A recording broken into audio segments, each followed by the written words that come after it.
Well, yesterday I had a chance to go to Ahuntsic, not a place that I've frequented many times in my life, but yesterday I was there covering it for the Montreal Gazette. The Can-Am League, a league with 5 teams, including in Quebec City and now in Trois-Rivières, put on an exhibition game in Montreal, and it was a long time coming as the Can-Am League has explored for several years now, including meetings here in the city, trying to build a stadium, trying to put a team somewhere in the outskirts, Laval, LaSalle, South Shore, somewhere.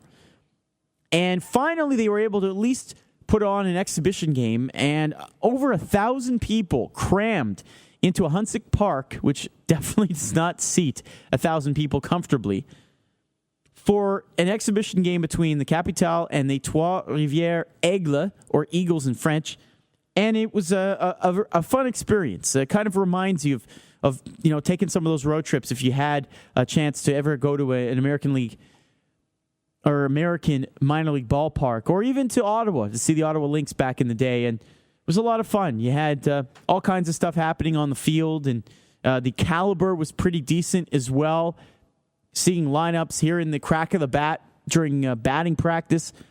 A lot of fun stuff happening yesterday in Montreal. A little cold in terms of the temperatures, but at least the rain held off and seemed like the fans had a lot of fun. And normally this ballpark is home during the summer to the Quebec Elite Baseball League's Montreal Orioles.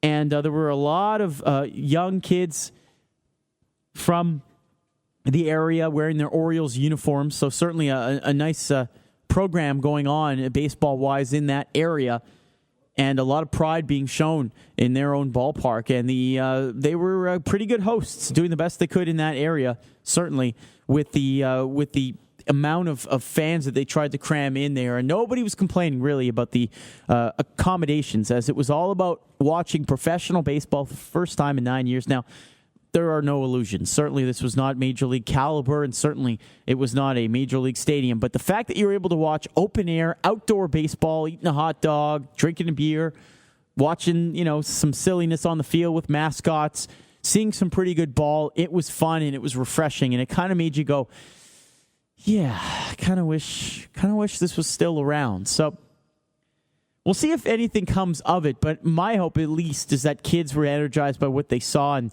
they continue to talk about it with their friends and want baseball back in the city. And it's always been of my opinion that if you're a kid and you played baseball or you watched baseball as a kid, you were able to take an interest in it as a teen and as a grown-up. If you didn't get into it as a kid, I would say anywhere from 13 and under, then you would never really pick it up.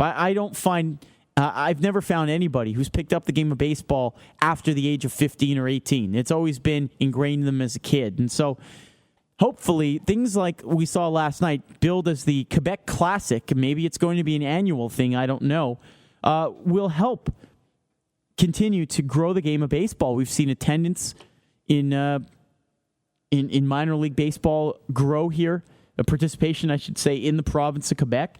We've seen some homegrown talent continue to develop and play for the national team and all that kind of stuff. So we'll see if last night is just the beginning, and if politicians and some of the area companies decide that what happened last night could be applied in a slightly larger scale in somewhere in the vicinity.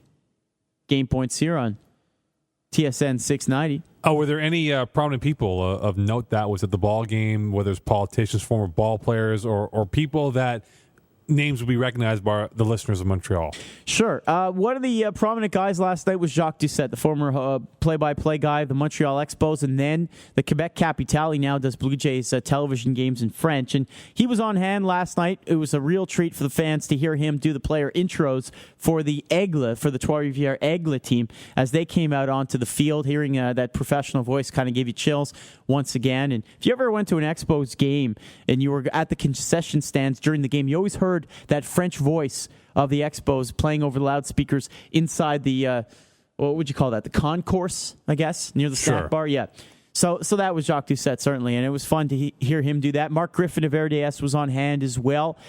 In terms of some of the others, you had the president of the Quebec Capitale, Michel Laplante, who's been one of the biggest advocates of baseball here in the city. He's done a wonderful job with the Capitale, who are basically an institution now in Quebec City. They're really part of that community and defending champs. I think they've won 4 of the last 6 titles in the Can-Am League. And so now they're trying to replicate that success in Trois-Rivières, and they're off to a really good start.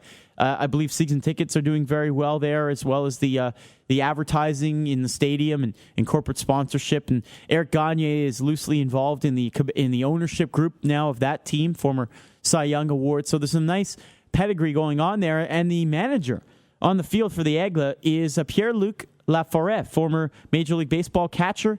Was in the Rays organization for 8 years, and he's now the field manager. He's helped to bring some prominent players, or at least prominent minor league players, on the team for the Aigle. So it's not going to be your quintessential expansion team. A lot of Quebec-born players last night on the field who played in the Quebec Elite Baseball League, taking part in that game last night for either the Aigle or the Capitale. So nice homecoming for them. They were able to have family and friends in the stands. If you were at that game last night, I'd love to hear from you as well, what you thought. 514-790-1690 is the telephone number. I would say a predominantly francophone crowd. I did hear smatterings of English chatter in the stands last night. Or conversations going on in the stands. Yeah. So what about the food? The food was pretty good. I mean, you had you had one snack bar for 1,000 people. You had one toilet. I mean, they really didn't think about a porta potty, which would have helped. But the concessions were grade A quality, as Mo Khan would say. I had a couple of hot dogs. I had some barbecued, popcorn. or were they steamed hot dogs? No, they had the choice. I've never seen this at a minor league. You had steam A or toast A. That's what it said on the sign. I'm not making that up. It's not slang I'm using. That's what the sign said. You had to get steamed or toasted buns. That's a pretty good choice. Wait, steamed buns. Yeah. That's like steamed clams or steamed hams, as Principal Skinner once said to Superintendent Chalmers in a Simpsons episode. I'm just saying. Can we get back to talking about sports? Facts are facts. Yes. Yeah. So the food, yes. So the experience last night kind of, it doesn't make you second guess wanting a professional Major League Baseball team here back in the city, but there's a certain charm, a certain romanticism about having minor league ball in Montreal. I don't know if either of you guys have ever seen a minor league baseball game either in Ottawa or single A or double A in the States, but it's fun. There's a charm. It's family friendly. A lot of kids in the stands. It's cheap to get in. There's, potato sack races between innings on the field, half and half draws. That's what you saw last night. It was a glimpse of that. And so I'd love to see something like that come to fruition in Laval, LaSalle, on the outskirts that wouldn't necessarily detract or affect getting a Major League Baseball stadium built eventually down the line here in Montreal. So it's a nice option for people looking to follow baseball. I'd love to see something off island, as I mentioned. Well, Three Rivers is not far away, as you mentioned before. It's a nice city. I've driven by it numerous times off the highway. It's essentially 4 exits long. That's how big the city is. But you know what? Without question, if they were to get a ball club in Montreal, you would have a triangular link of teams playing each other all along the 40 West, or however you want to term it as, with the baseball in Quebec here. But again, for Montreal moving forward, and for the Three Rivers and Quebec City teams out here, if they can get that going for them, then maybe, like I said before, it could be the first step towards the ultimate goal of bringing back baseball, albeit Major League Baseball, to the city of Montreal. $10 and $8 respectively were the tickets last night. And again, you see something like that. You could bring the whole family. $40 brings you a family of 4 in there. The food was relatively cheap as well. So you're looking at $60. You can probably take a family of 4 to a minor league baseball game. Again, this was maybe the equivalent of AA caliber. So pretty entertaining if you like baseball, and especially on a nice warm night as well. So it's just something to think about. Anyway, look for the article tomorrow in the Montreal Gazette on last night's game.